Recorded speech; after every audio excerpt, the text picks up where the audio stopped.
नमस्कार दोस्तों, आप देख रहे हैं इंडियन डिफेंस न्यूज हिंदी। आप कल्पना कीजिए कि आसमान में दुश्मन का एक स्टेल्थ फाइटर जेट उड़ रहा है।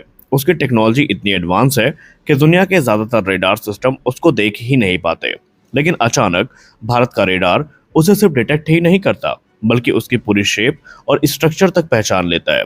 यहाँ पर मैं किसी साइंस फिक्शन मूवी की स्क्रिप्ट आपको नहीं बता रहा हूँ, बल्कि यहाँ पर यह technology already Defence Research and Development Organisation की तरफ से विकसित की जा रही है।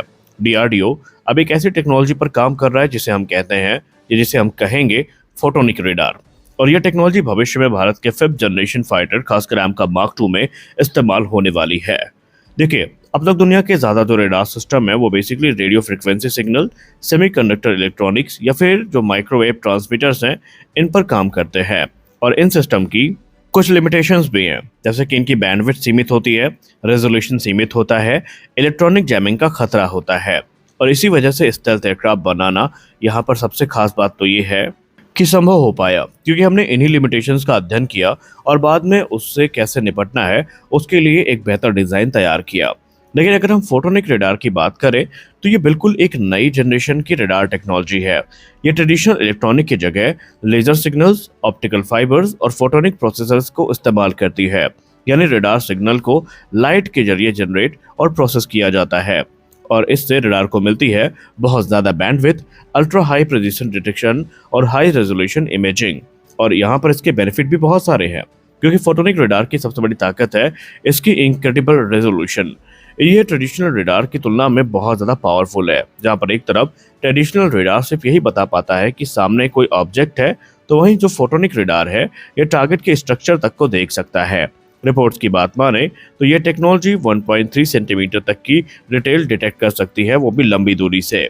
मतलब ये रेडार पहचान सकता है कि एयरक्राफ्ट का टाइप क्या है, विंग डिज़ाइन कैसी है और इंजन स्ट्रक्चर कैसा है। यानी रेडार सिर्फ डिटेक्ट नहीं करेगा, बल्कि आइडेंटिफाई भी करने वाला है। और इसीलिए आज दुनिया के जो सबसे एडवांस स्टेल्थ फाइटर है उनके लिए भी ये एक बड़ा खतरा माना जा रहा है, जैसे कि लॉकहीड मार्टिन F-35 लाइटनिंग 2 और चेंगडू J-20, क्योंकि इन एयरक्राफ्ट को रेडार से छिपने के लिए डिज़ाइन किया जाता है। लेकिन जो फोटोनिक रेडार है ये बहुत वाइड फ्रिक्वेंसी स्पेक्ट्रम पर काम करता है और हाई रेजोल्यूशन इमेजिंग देता है। इससे स्टेल्थ एयरक्राफ्ट के लिए रेडार से छिपना पहले से कहीं ज़्यादा मुश्किल हो सकता है। और मॉडर्न एयर कॉम्बैट में जो इलेक्ट्रॉनिक वॉरफेयर है वो काफ़ी महत्वपूर्ण है। दुश्मन के रेडार सिस्टम को जैम करने के लिए या ब्लाइंड करने के लिए हम इलेक्ट्रॉनिक वॉरफेयर का यूज़ करते हैं। लेकिन क्योंकि photonic radar light based signal इस्तेमाल करता है, ज़्यादा स्टेबल होता है, इंटरफियरेंस कम होता है, तो इसे जैम करना भी काफ़ी मुश्किल हो जाता है। और यही नहीं, बल्कि फोटोनिक रेडार टेक्नोलॉजी से एक और फ्यूचरिस्टिक कॉन्सेप्ट जुड़ा है, वो है स्मार्ट स्किन एयरक्राफ्ट। दरअसल इस कॉन्सेप्ट में एयरक्राफ्ट की पूरी बॉडी में फाइबर ऑप्टिक सेंसर्स लगाए जाते हैं, डिस्ट्रीब्यूटेड रेडार मॉड्यूल्स लगाए जाते हैं और इससे पूरा का पूरा एयरक्राफ्ट एक जाइंट सेंसर सिस्टम बन जाएगा। यानी एयरक्राफ्ट का पूरा फ्यूजलाज ही 360 डिग्री की जो रेडार कवरेज है ये प्रदान कर सकता है। और भारत का 5th generation fighter programme M का, जैसा कि आपको पता है कि 2 स्टेजेस में आने वाला है। पहली स्टेज होगी एम का मार्क 1 की, जहां पर हम गैलियम नाइट्राइड बेस्ड जो रेडार है वो देखेंगे, जो कि बेसिकली हमारा उत्तम ऐसा रेडार है। जबकि दूसरे स्टेज में हमें देखने को मिलेगा एम का मार्क 2, जो कि संभावित है कि इस एडवांस फोटोनिक रेडार मॉड्यूल्स के साथ देखने को मिलेगा।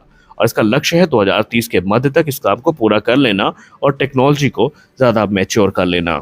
यानी अगर हम आसान शब्दों में बात करें तो डीआरडीओ की फोटोनिक रेडार टेक्नोलॉजी अगर सफल हो जाती है तो स्टेल्थ एयरक्राफ्ट डिटेक्शन हमारे लिए आसान होगा, रेडार इमेजिंग कई गुना बेहतर होगी, इलेक्ट्रॉनिक वॉरफेयर में भारत की ताकत बढ़ेगी और भारत का एमका मार्क 2 दुनिया के सबसे एडवांस फाइटर एयरक्राफ्ट की लिस्ट में शुमार हो जाएगा। तो दोस्तों, आपको आज की अपडेट कैसे लगी? क्या आपको लगता है कि भारत इस स्ट्रिक्ट टाइमलाइन के अंतर्गत इतने एडवांस टेक्नोलॉजी विकसित कर सकता है? आप हमें अपनी राय कमेंट सेक्शन में अवश्य बताएं। मिलते हैं अगले वीडियो में कुछ और अपडेट्स के साथ। तब तक के लिए जय हिंद।